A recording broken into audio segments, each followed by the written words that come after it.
Mewn oes sy'n cynnig dewisiadau fel na welwyd o'r blaen, mi fyddech chi'n disgwyl y byddwn ni gyd yn byw'r freuddwyd, ond mae realiti yn wahanol iawn. Mae bywyd modern dim ond wedi gwneud ni'n gaeth mewn ffyrdd newydd. Yn gaeth i'n ffonau symudol, i'n amodau gwaith stressful tra'n dryglo gofal plant, neu ras i gadw fyny gyda'r Joneses. Yng nghanol byd o ryddid a dewisiadau, mae yna hiraeth i brofi rhyddid dyfnach o hyd.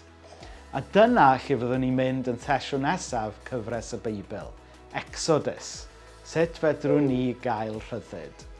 Ymunwch â ni ddydd Sul yma, yr ail ar 15 o Hydref am 10 y bore, yn y capel neu ar-lein, lle bydd Mary Williams yn siarad gyda ni am sut mae'r thema fawr o ryddid yn rhedeg trwy'r Beibl, ac hefyd yn siarad mewn i'n bywydau ni heddiw.